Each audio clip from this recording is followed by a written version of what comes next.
Hello my beautiful souls, welcome sa ating tarot reading sessions.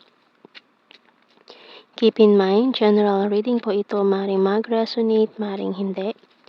Kunin nyo na lang po kung para sa inyo and leave the rest. Maaaring mag-shift na energies or magkabaliktad ang sitwasyon. Kaya kayo na pong bahala kung saan kayo nakalugar sa reading natin. So let's see.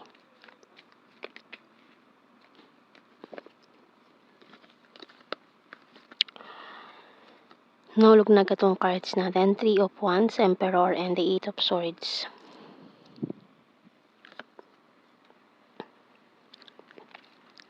So, itong taong to, in a far away land or malayo siya sa'yo. With this 3 of Wands, tinatanaw ka nitong taong to sa malayong lugar. Maring tawid dagat kayo or long distance lang talaga. Kung travel by land, aabutin pa ng mga 12 hours pataas ang travel time, ganun. And this person is stuck, feeling stuck siya. Ayan. Pakiramdam niya nakakulong siya, nakatali, nakapiring ang mata, walang magawa. And maaaring dahil din sa trabaho to. 4 of Cups, Page of Cups, 7 of Wands, the High Priestess, and the 5 of Cups. Knight of Wands bottom card. So, itong taong to, iniiyakan ka na nanghihinayang siya doon sa nasayang na panahon, nasayang na sandali nang magkasama kayo noon. Tingnan natin, signs and symbol cards.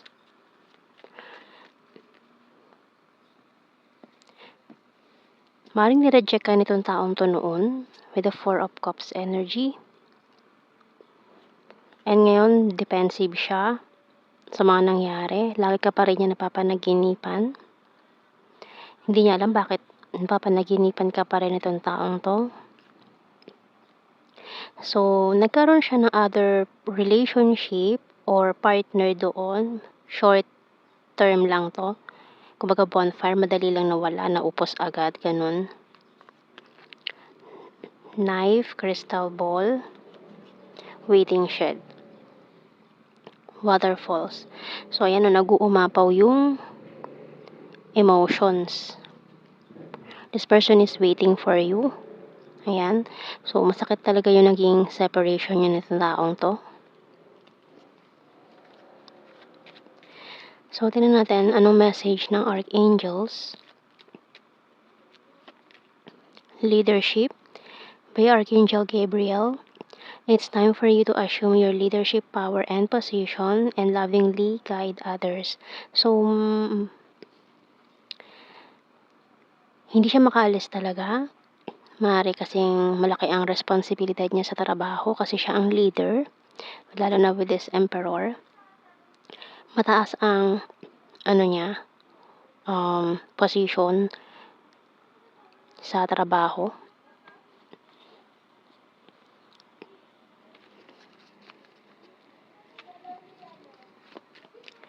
Kaya hindi niya maiwan yung trabaho niya. So, ngayon nanghihinayang lang siya sa mga nasayang na sandali niyong dalawa. Ayan, I will wait for a sign from you. So, naghihintay talaga siya. So, we need to let each other go. I don't react when people mention you. I'm becoming a better person. We will be together again. It was my fault, but I blamed you. Not available. So, for some of you, not available because of the workload. And dahil nga dito sa naging short-term relationship niya. I wish I had treated you better. I feel you even though we are apart. So, dahil nga long distance 'to, yan, pero nararamdaman niya pa rin presensya mo.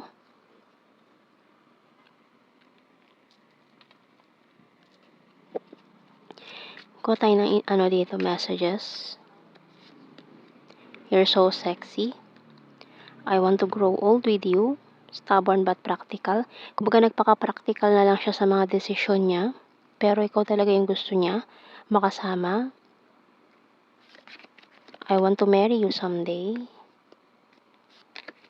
Working hard for our future. So, ito yung ginagawa niya eh. Sinusubsob na lang niya yung sarili niya sa trabaho. You're the fairest of them all. I have multiple opportunities. Feeling left out in the cold. So, ginost ka pa nito. Bottom card, you're my destiny. So, kuha tayo ng initials. I,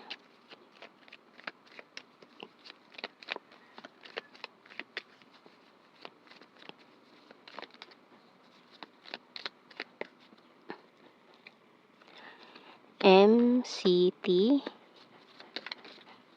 N, F, E, L, N,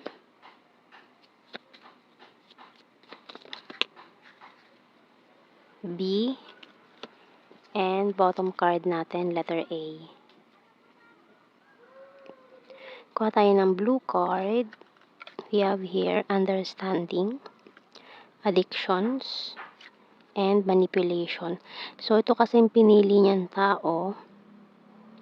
Very manipulative, kaya parang nasakal siya, na nakatali siya dyan.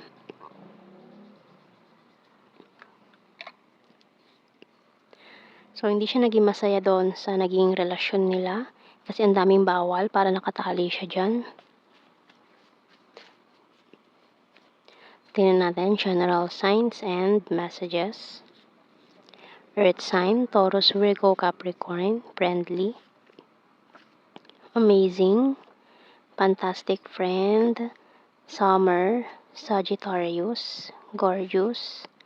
Number 3, attractive. Aries, Mindanao. Flower, shy at first. May mga nangialam pa, mga plastic persons dyan. Emotional. Long distance. Luzon. Air sign, Gemini, Libra, Aquarius. Soulmate. So, feeling niya talaga, soulmates kayo. And sword, air sign, Gemini, Libra, Aquarius. So, yan ang ating reading. Thank you for watching. Take care and God bless. See you in our next reading, guys. Bye-bye.